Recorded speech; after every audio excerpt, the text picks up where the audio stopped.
Anesu, you touched on so many things. I really wish you would have spoken much longer on that, because I was really enjoying what you're saying.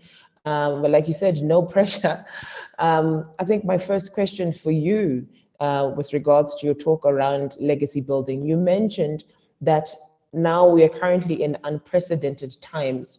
In what ways have you, in terms of your own personal legacy, in your family and in the work that you do, in what way has the current pandemic made you rethink some of the things that you have prioritized as you build and develop your own legacy? Thanks, Rutendo, and thanks everyone for being a part of this session. I can't hear you, Anesu. Sorry, let me just increase the volume. Hello? Okay, please stop. Please, may you repeat that? Can you hear me now? Can you hear me now? Yes, I can. Perfect. Thank you. Okay, great. So I was saying, okay, we are part of. I mean, so we all know what's happening now. We're experiencing it in different ways. Some of it are experiencing in our businesses, in our personal lives, in our families, in our relationships, and so on. And it has affected everything that we have set out to do. I mean, there's been so much disruption, which we have no control over. And what that does is, you know, for when you set out to do, to achieve particular goals, you know, over the next 5 months, over the next 6 months, over the next 2 years, and so on, we've had to rethink everything that we have set out to do in terms of achieving our legacies and so on. But I think in what I've done personally is just to realize the sort of time that we're in, and as much as we are facing so many different things with challenges with our health, with staying indoors, and you know, we're afraid that you may contract, you're afraid that someone you know will pass on, and so on. You also realize that you also need to realize while that is still happening, that life still has to continue despite what is happening. So in as much as we try to make sure we do not catch the virus, in as much as we try to make sure our loved ones are safe, life still needs to continue, right? And more so, like I say in the talk, these challenging times also give us an opportunity to carve out a new legacy or new path.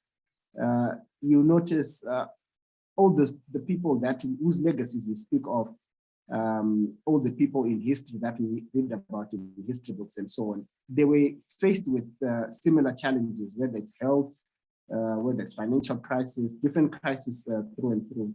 So personally, what I've just been doing is trying to realize that these times are different from 18 months ago, 24 months ago. So I have to rethink the path that I wanted to take, first of all, and see how the scenario that we're in, or the situation that we find ourselves in, how does it affect all the plans that I had, all the, you know, the strategies that I had, and then how do they play into those strategies going forward? Because from the looks of it, it's not ending tomorrow, right? It may not be even in the next week or the next month. So if this is going to be with us for the next year, for the next 2 years or 5 years, what new path can I carve out so that you know, I can still reach the end that I wanted to reach with and to build a legacy. So that's what I would say, that initially it just takes recognizing that we're in a different time, and then how do these different times play into the legacy that you want to set. Exactly. But as I say, it's a challenging time, but it's also an opportunity to create a new legacy, and dare I say, a bigger legacy than you'd first imagine. That's true. Thank you so much for that. And like you rightfully said, it's about how are we adapting? And I love how you made reference to Josiah and Tumi's talks because they really tie in with the building aspect. One of the things that I would like you to please, talk on are the processes. What are the processes in legacy building? Because I think these are some of the things that we take for granted. If we look at the legacies that we see today, whether we talk of Nelson Mandela or whoever, there are certain processes that perhaps we do from a day to day that we're not aware of that contribute to the building, right? So I look at building as from the digging up the foundation. And given where we are at now, people are having to rethink what would you say are the building foundations in terms of the process of building legacy, because it sounds great. We have an idea and a perception of what legacy is, but how do we build that within the social and creative economy? What does that look like? So I will not prescribe a process or a path, right? Because we all work on different paths, and depending on the space that you're in. I mean, even if we're all in the creative space, or even if we're all entrepreneurs, we found ourselves there through different paths. And even going forward, we definitely take a different routes to that legacy. But what I can say is you just need to show up. That's the only process or that I can prescribe, that you need to show up. As I said in the talk, legacy building is not what happens, or your legacy is not what happens at the end. It's the building blocks you put in on a day-to-day basis, right? For instance, when you identify a challenge that you have, either in your personal life, in your community, or whatever it is, or when you have a passion and you just want to, I know for most creatives, it may not be about solving a challenge, but you just have a passion of doing something, right? Whether it's painting, or whether it's a song, or whatever it is, you just have an itch that you don't feel comfortable until you give birth to that baby, right? So just showing up is what I would prescribe as the process that we all need to take in whatever space that you are. And I also speak about learning to do well.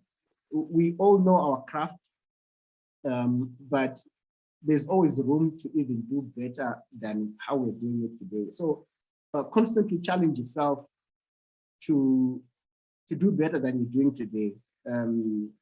And then because we are doing these things on a day-to-day basis, we don't seem to then see that what we're doing, every step that we're taking, being part of a call, collaborating with people, talking to friends, sharing your ideas, or hearing what other people say, experimenting, scratching that itch, whatever it is, all of those things, when people will look back, they will then say, oh, this guy was passionate, or this guy did this because of the passion that they have, or they saw this challenge and so on. So basically what I would say is just show up on a day-to-day basis.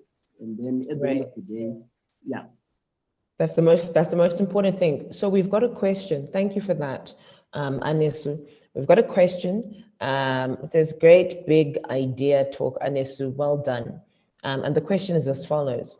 What approach to legacy building in the context of our ecosystem can be agreed upon and executed for hubs, enterprises, and entrepreneurs? I mean, like you rightfully said, you can't prescribe a specific process, but in the context of our ecosystem, what can be agreed upon, or at least be a starting point as people show up, as they are?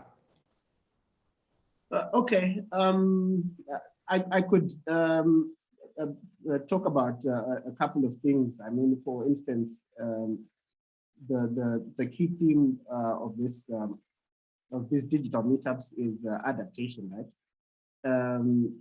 And I think that would be a key approach or that you need to take to adapt to these times. And from the first talk, we're talking about digital adaptation. Josiah was talking about digital adaptation. Because you can't go forward, and when you come to a barrier or a blockade, you can't go forward until you adapt or see how do you go through or how do you work with what you have. So the first thing that I'll talk about is adaptation, the digital adaptation, but so many other things that we can adopt to. The second thing, I mean, I'm just going through the first session of the digital meetups and the second session of the digital meetups. We're talking about learning and relearning. That's also very important to legacy building, because sometimes we have to unlearn what we have learned before. And that's really important because, like I said, you're learning on a day-to-day basis. And that's key to building new or rebuilding or building our legacy. And then I also spoke about reclaiming your legacy. This is something that I'll admit that was not in my, that I'd not thought about until a fellow speaker will speak later on today, Upenyi, spoke about it, that sometimes we're not building from scratch. In fact, we are not really building from scratch. We have people in our past. This could be formal or informal. This could be as an individual or even hubs, as enterprises, entrepreneurs, who in your past has done what you've done. How have they taken this, what you want to take, to what stage have they taken it to, and how can you take it from there and build it? So like I said before, I will not prescribe a particular approach, but see what you have in your own space. How can you do better? How can you adapt to the challenges that have been presented to you, whether it's small scale or at a global scale like we're currently facing, and learn and relearn always. Yeah. Anesu, thank you so much for that. And like you, I had never thought about reclaiming legacy and what that looks like. And I think everything comes down to, from an individual perspective, what are those values that you can contribute to your ecosystem, to be able to develop what becomes shared values, and what then helps in those processes and building blocks. Just want to welcome everybody that is joining us now. Patricia, Opio Fungi, Tichana Tabani Pilo. I'm going to pick on a couple of people just to get an appreciation of what legacy means to you.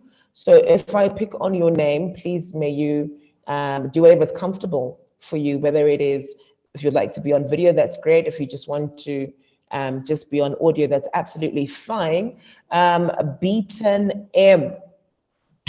You are our first impromptu for this morning. Beaton, could you please unmute yourself, or give us just a background around what is your understanding of legacy building, and what is it that you've taken from Anesu's talk, and then we'll move on to the next question. Thank you, Beaton. Hi, thank you so much. Can you hear me? Yes, we can. Thank you, Beaton. All right, good. From this thing, I've taken that. Well, for me, legacy is I'm very passionate about legacy, the stories that we leave behind. And I really liked, I connected with Anesu's presentation for the part about how, yeah, it doesn't really have to be like a big thing which you do, but the little steps that we take will make an impact. So it's like one big thing, like you wake up and do something like, I want this really big legacy. I want to do this. I want to have like a monument to my name and something like that. But yeah, you take several small steps which will add up into what we do leave behind, and following also what we have before us. And I'm passionate about the stories that we can tell, which give people a direction of where we've been, so we know where we're going, and the ones who come after us will know that this is this is why we came to be where we are and how we will go where we are going moving forwards. And how our culture used to pass from generation to generation through like oral tradition, with the people gathering together, telling stories, and that was a form of legacy, which somewhere along the line we sort of lost. And a large chunk of our culture, traditions, and aspects of who we are, we lost part of that during that when we sort of moved away from that coming together and sharing who we are, what we're doing. So now we have like the internet, and we have gatherings like this one, and we have people who are now reigniting this passion. Like, no, guys, we should think about what we're going to leave behind. Those who are going to come after us, what are they going to look back like? Ah, so what are you taking from what we have here? So, Beaton, I picked on you for a specific reason. And I think maybe you could just tell everybody else who's listening a bit more about the work that you do. But Beaton is award-winning blogger. And when I started, when I tinkled in blogging a couple of years ago, you were constantly a reference point, because I believe that for us to be able to relearn, reclaim, or contribute, that bit by bit to the stories and experiences that we have, a lot of it is based on the information that we have access to. And you've been so brilliant with your your expertise and creating bigger platforms through Afrobloggers. So if you could please tell everyone a bit more about the work you're doing and how those conversations and curating them has evolved since you started to now, as there's more need for content from Africa and of Africans.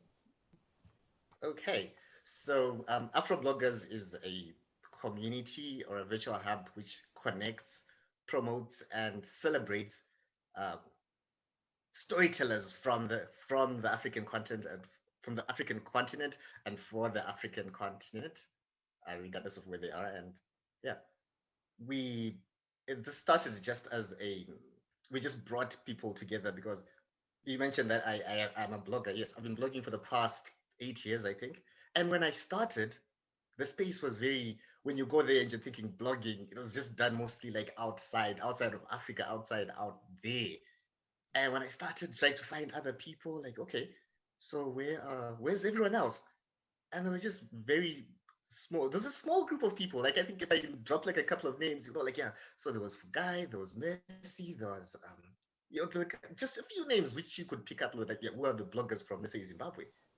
So I Yeah, I started trying remember to that. find other people who would write, and we just came together and tried to find a community to have which could promote this. And this is how we came into having Afrobloggers, um, connecting up all these creatives. And what's changed now is that now there's so many people. I have no idea how many people blog right now or taking up their storytelling. There's so many people who are doing it, and this really adds to the voices of the continent, which is where I'm saying is different. Like when I started, there were very few people. Maybe they were there, but you couldn't find them. Now it's almost easy to, if you just go even on Google search and you're typing, you search for something and then people will come up. And that's also one of the reasons we are doing this work, because let's say you're trying to find, for most of the information of Africa for a very long time, if you type in something like, let's say you want to search for a recipe for cooking sadza, and you search it on Google, there was a Right. time when you probably find the recipe has been put by some chef in France. Mm. Like, why is it that, why aren't our stories there? And then just on Twitter earlier today, I saw someone was asking, guys, I'm looking for where I can find Rora traditions or what Rora is supposed to do when you're getting married. We're Right. Googling these things, but you're Googling it, and who do you think will have put it up there? Mm.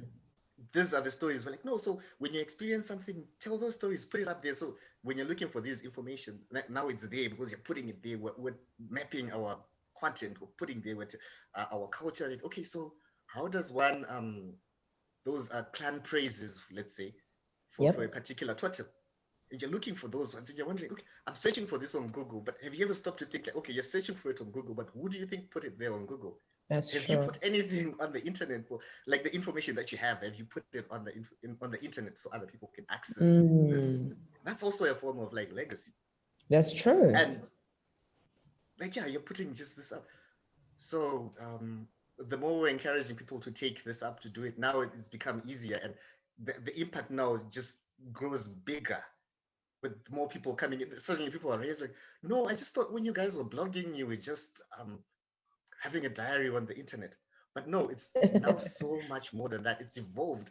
It It's really has. it's a business, it's marketing, it's Mm. branding, it's not even just one small thing which you can explain away, like, oh no, you guys are just bloggers, you're doing this. No, it's not just a thing. This thing is alive, and it's, and like legacy, it's something which is going to go on and on and on as long as the internet exists. I don't see the internet disappearing anytime soon.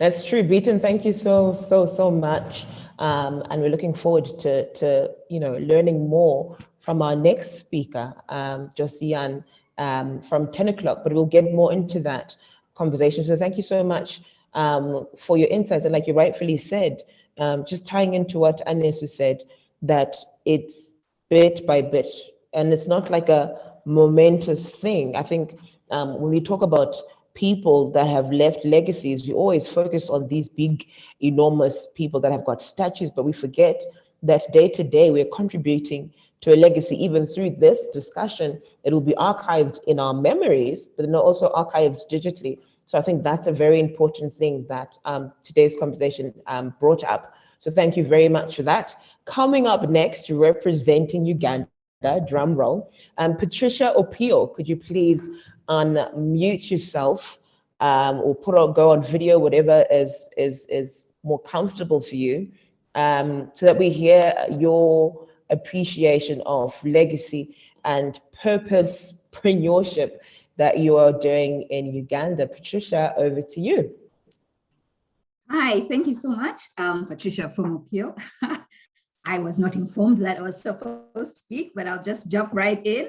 Yes, wow. This is really informal and candid. We'd love to hear your insights, Patricia.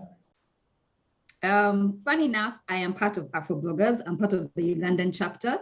So I really cannot, explain more than what Beaton has talked about, but that's really what storytelling is all about, being able to share your story with the world and being honest about it. And I think that's what I like most about storytelling. It's about you being who you are, getting to that place and saying, this is who I am, this is what I'm all about, and being able to share it with the world. It's about being authentic. And I feel like the times that we're in needs us to be as authentic as we can be. And that moves on to being a purposepreneur. Because purposepreneur is not something great and out of there. It's just about you being who exactly you are and being able to help the people around you and yourself as well by just doing that and telling the stories as authentically as you can. Because I know sometimes there's stories which have different facets to it, but being able to tell your part of the story and how it has affected you and how you can leave a legacy through your story and continues on and on. Thank you.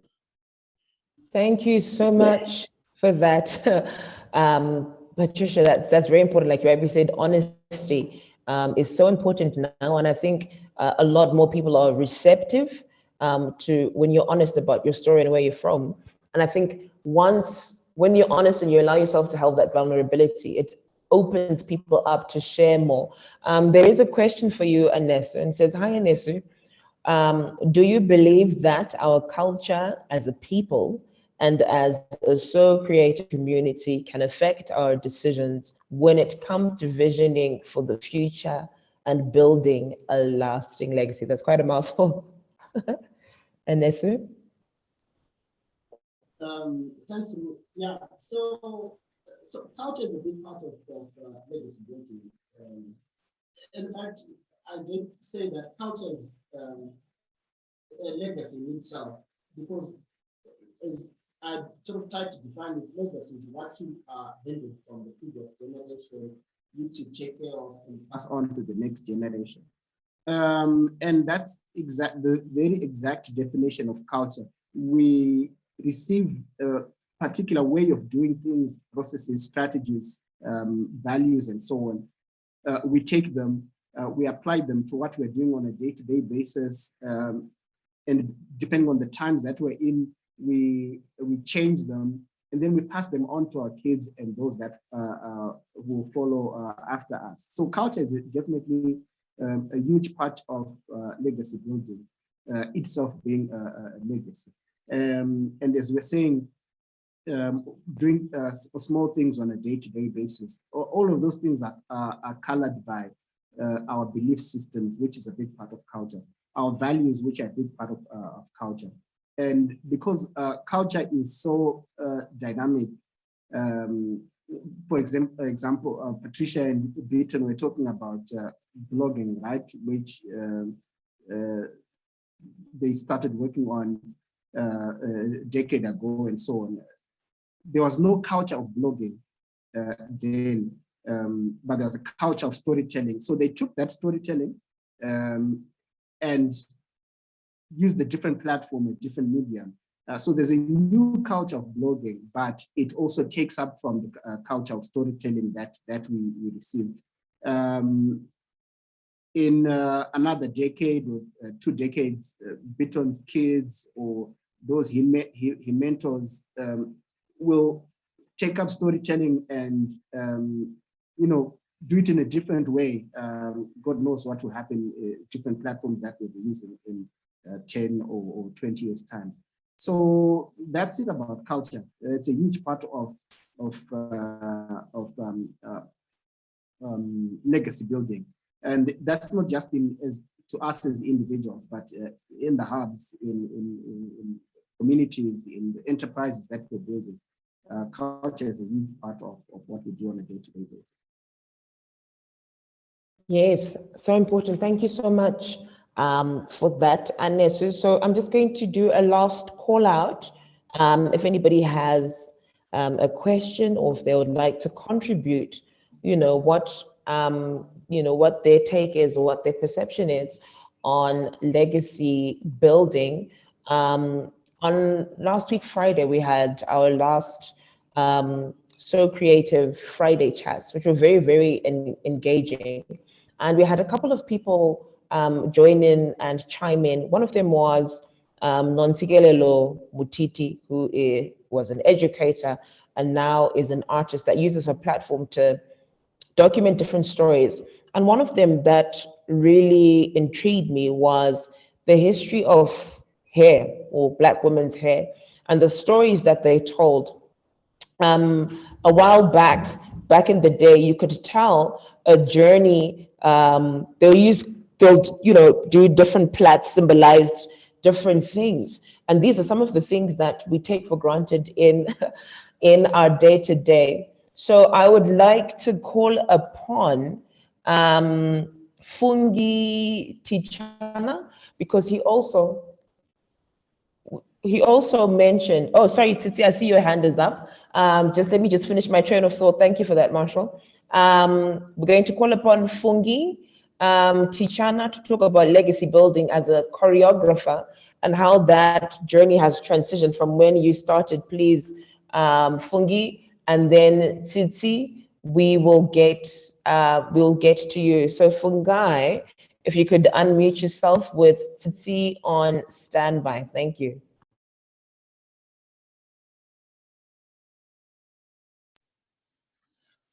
Morning, Lutendo. Morning, everyone. Hi, Fungi. Thank you for joining us. Thank you. I trust you all well.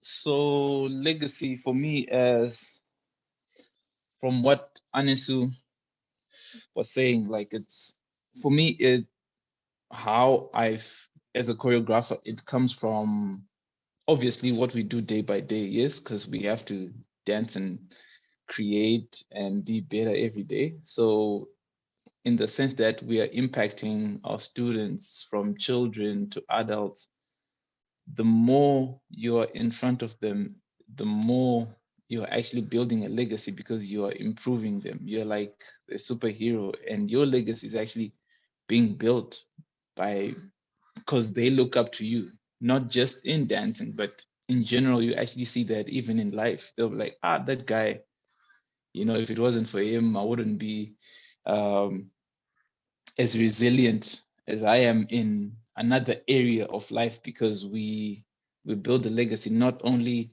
through one area, but in consistency in what we do in dance, choreographing. So that discipline, actually spreads in all aspects. So for me, that's what I've been using. I don't know if I answered it correctly. Yes, but yes, you did. You absolutely did. Thank you so much for that, Fungi. Tsitsi, would you like to unmute your mic? And then we'll continue with that. Thank you, Fungi.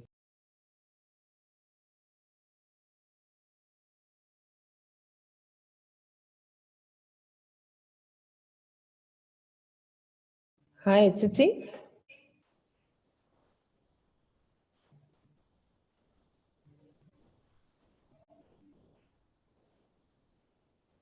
Oh, it looks like Tsitsi dropped off. That's absolutely fine. If Tsitsi, can you just confirm maybe if you could type if there's a network challenge, or if you'd like to type your question out, or if you'd raised your hand by mistake, just let us know. Aida Gore. Okay, there's somebody just read it in the chat. Hang on a second. Oh, she's unable to unmute herself. Maybe let's try and do that from our end. One moment, please, Tsitsi.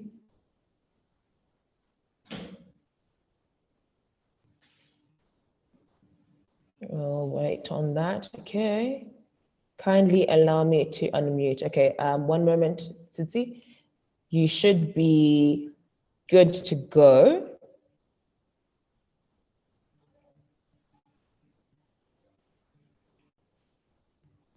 Okay. Okay, Tsitsi, you should be able to speak now. It still shows her as muted on this end, unfortunately.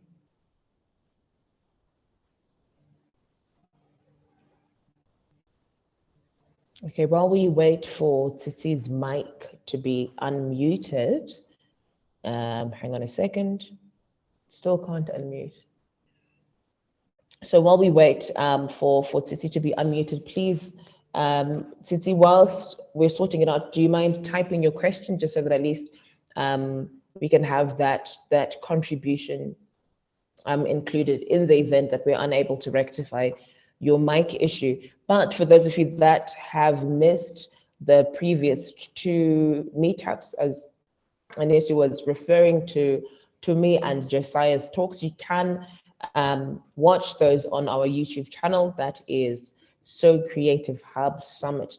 The great thing about it is that you're able to reflect and re-listen, because the more and more I listen to more talks, the more I realize how much I need to go back and perhaps revisit those conversations. So while Tsitsi is typing, I am going to try and get one last person to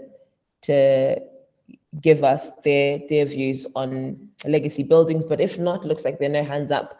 Anesu, would you like to just wrap up today's talk as we prepare for Josiane?